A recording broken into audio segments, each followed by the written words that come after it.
जय श्री राम। नमस्कार दोस्तों, बात करते हैं आज हम सरकारी नौकरी के बारे में। दोस्तों बात करते हैं आज हम कैसे हम अपने संतान, अपने मित्र, अपने रिश्तेदार या कोई अगर आपके पास में आता है और कुंडली दिखलाता है तो कैसे जानेंगे कि उस जातक की कुंडली में सरकारी नौकरी का योग है या नहीं। आइए इस विषय पर हम लोग बात करते हैं।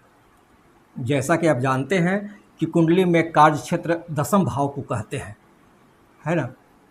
और 1 नंबर, 4 नंबर, 7 नंबर और 10 नंबर के जो भाव हैं इनको केंद्र बोलते हैं, इनको विष्णु स्थान बोलते हैं। अगर किसी जातक की कुंडली में 1, 4, 7, 10 भाव यानी विष्णु स्थान में सूर्य उपस्थित हो, किस नंबर में? 1 नंबर और 5 नंबर पे, यानी सूर्य अपनी उच्च राशि में हो या फिर स्व राशि में हो।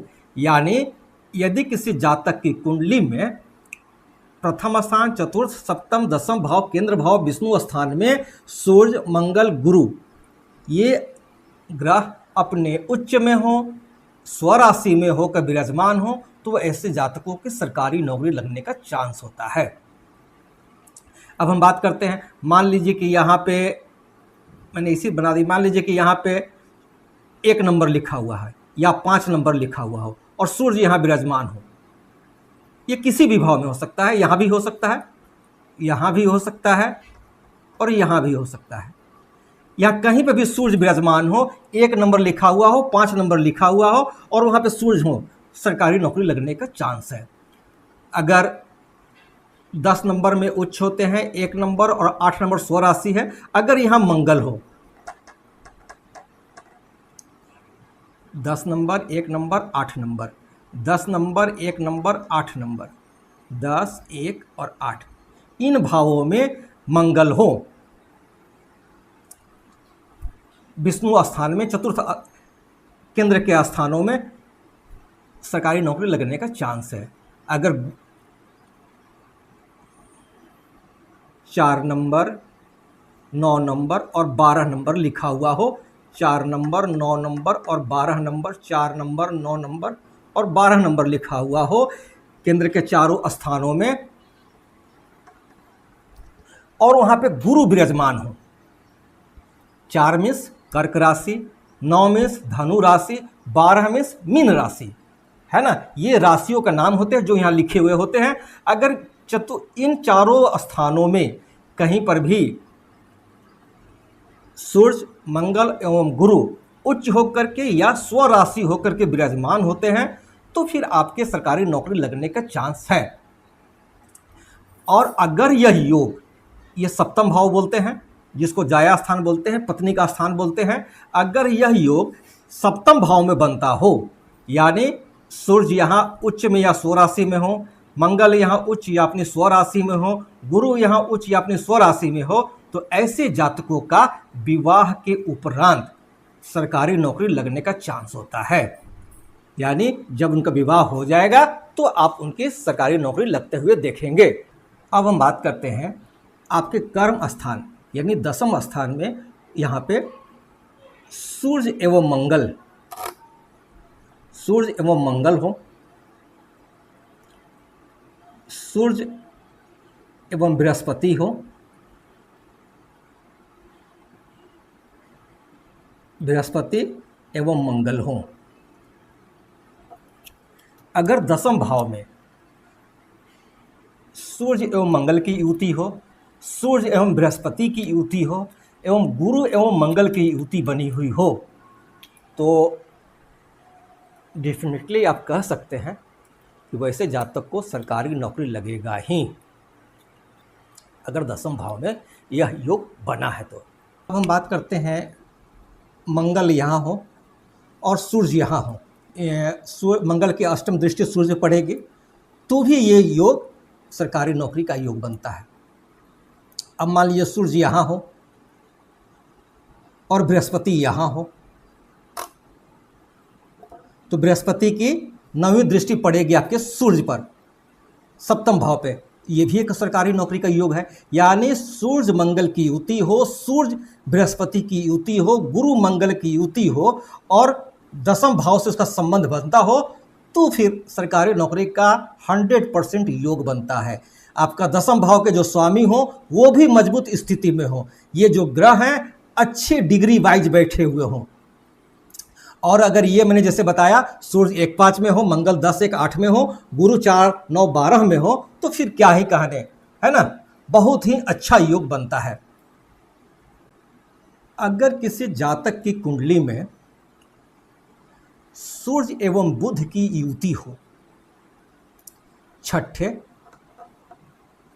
8वें और 12वें भाव को छोड़ करके, है ना, छठे, 8वें, 12वें भाव को छोड़ करके सूर्य एवं बुध की युति हो, तो भी ये काफी अच्छा योग कहा गया है सरकारी नौकरी के लिए। दसम भाव के स्वामी लग्न में हो, लग्न के स्वामी दसम भाव में हो, तो ये सरकारी नौकरी लगने का काफी अच्छा योग है। पंचम भाव के स्वामी दसम भाव में हो, दसम भाव के स्वामी पंचम भाव में हो, यानी इन दोनों के बीच में संबंध बनता हो, तो ये भी सरकारी नौकरी का एक अच्छा योग बनता है। द्वितीय भाव धन भाव एवं दसम भाव कार्य भाव के स्वामी अगर एक साथ कहीं बैठे हों कुंडली में, तो ये बहुत ही अच्छा योग होता है। ऐसे लोग प्रशासनिक पद पे बहुत ऊंचे जाते हैं, IAS IPS का योग बनता है ऐसे। यदि किसी जातक के कुंडली में 3 ग्रह उच्च के होके बैठे हों, तो ऐसे जातक को बहुत ही अच्छा योग बनता है सरकारी नौकरी के लिए। मान लीजिए कि आपके यहाँ 4 नंबर लिखा हुआ हो और यहाँ बृहस्पति बैठे हो, यहाँ 1 नंबर लिखा हो और सूर्य हो, यहाँ 10 नंबर लिखा हुआ हो और मंगल हो, है ना, यहाँ 6 नंबर लिखा हुआ हो और बुध हो, यहाँ 7 नंबर लिखा हुआ हो और शनि हो,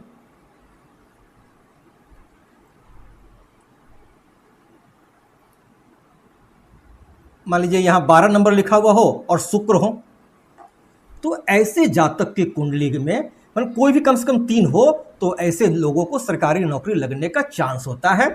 यदि कोई ग्रह अपने उच्च में हो, कम से कम 3 जगह होना चाहिए, है ना। अगर कहीं 2 लिखा हुआ हो और वहाँ चंद्रमा बैठे हों तो भी। अब हम बात करते हैं शनि को लेकर के। शनि यदि केंद्र स्थान में कहीं भी अपने उच्च राशि स्वराशि में होकर के बैठे हों, तो जातक को सरकारी नौकरी लगने का योग बनता है। अगर मान लीजिए कि यहाँ पे शनि हो, ठीक है, और यहाँ गुरु हो, यहाँ शनि हो दसम भाव में और उन पर गुरु की सीधी दृष्टि हो और गुरु की इनकी सीधी दृष्टि पड़ जाए, तो ऐसे जातक देखे गए हैं बैरिस्टर, कानून के क्षेत्र में ऊंचे पदस्थ पर देखे गए हैं, क्योंकि शनि न्याय और कार्य के देवता है और उन पर गुरु की अमृत दृष्टि। वैसे जातकों को बहुत ही कानून के क्षेत्र में, बैरिस्टर, सरकारी वकील के क्षेत्र में काफ़ी ऊंचे तबके पर ले जाती है। यदि किसी जातक की कुंडली में मंगल हो यहाँ पे, या मंगल यहाँ पे हो, मंगल केंद्र में हो, वही मंगल क्या स्थिति होगी, 1 नंबर, 8 नंबर और 10 नंबर। मंगल अगर 10 नंबर, 1 नंबर और 8 नंबर लिखा हुआ हो, या फिर मंगल यहाँ 10 नंबर, 1 नंबर और 8 नंबर की राशि में यहाँ पे हो, तो वैसे जातक जो होते हैं डिफेंस लाइन में जाते हैं, पुलिस सेवा में करेंगे। यदि किसी जातक की कुंडली में कोई कह रहा है कि हमको रेलवे में जाना है, तो कैसे उनके देखेंगे। मान लीजिए कि यहाँ पे लिखा हुआ हो, शनि किस में होते हैं, 7 नंबर, 7 नंबर, 10 नंबर और 11 नंबर की लिखा हुआ हो यहाँ पे हो, है ना। अगर 11 लिखा हो तो 11, 12, 1, है ना।